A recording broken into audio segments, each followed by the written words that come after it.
Good morning, readers. Check that you are ready to learn. Give me a thumb up when you're ready.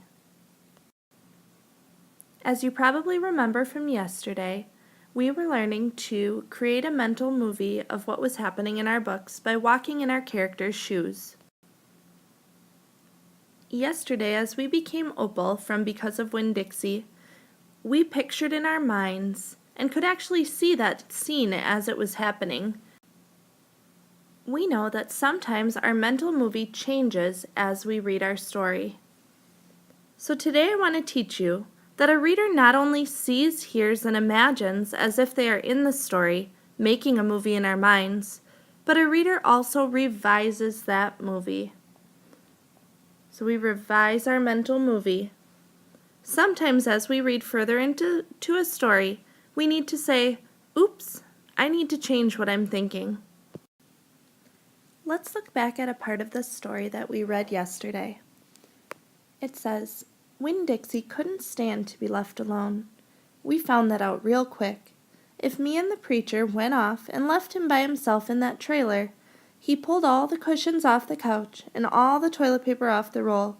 So we started tying him up outside with a rope when we left. That didn't work either. Winn-Dixie howled until Samuel, Mrs. Detweiler's dog, started howling too. It was exactly the kind of noise that people in an all-adult trailer park do not like to hear. "He just doesn't want to be left alone," I told the preacher. "That's all. Let's take him with us." I could understand the way Winn-Dixie felt. Getting left behind probably made his heart feel empty. After a while, the preacher gave in, and everywhere we went, we took Winn-Dixie, even to church. So right now, I'm going to underline that last sentence, even to church. I know at this point that I have a mental movie in my mind about what that church might look like. I'm kind of picturing a church that I went to as a child and seeing all the pews lined up. You might also be picturing maybe a church that you go to, or maybe a church you've seen in a movie, or a church you've driven by as you're driving out about town. But I'm sure we have some picture in our mind about what that church might look like. As I read on, though, I'm going to have to revise my image of what that church looked like because I'll find out really quickly that it's a very different looking church than ones that I have seen before. The Open Arms Baptist Church of Naomi isn't a regular looking church. The building used to be a Picket Quick store. And when you walk in the front door, the first thing you see is the Picket Quick motto. It's written on the floor in little tiny red tiles that make great big letters that say, "Pick, pick, pick, quick, quick, quick." The preacher tried painting over those tiles, but the letters won't stay covered up, so the preacher has just given up and let them be. Wow, that's very different than what I initially pictured.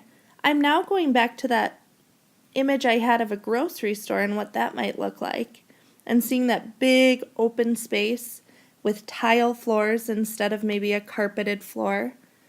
I'm also seeing this pick, pick, pick, quick, quick, quick here in the tiny red tiles.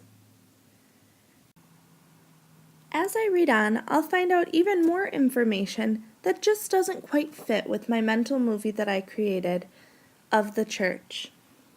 It says, the other thing about the Open Arms that is different from other churches is that there aren't any pews. People bring in their own fold-up chairs and lawn chairs, and so sometimes it looks more like the congregation is watching a parade or sitting at a barbecue instead of being at church. So now, anytime I've pictured a church, I've really pictured it having pews that people sit in. So it's kind of funny for me to change that movie and think more of it being like people bringing in fold-up chairs and putting them wherever they want to sit. So boys and girls, just like I did today with my mental movie of the church, whenever you read, envision what is happening in your story and revise your mental movie based on new details you read. So boys and girls, Today, before you leave the rug, you're going to set your reading learning intention by writing down the date, writing the book that you're reading, and adding something after "Today as a reader I am working on." Remember, you can either use your reading intention sheet to help you decide on what to put there, or you can use our learning target from the day, which is I can revise my mental movie as I read further into the story. Make it a great day.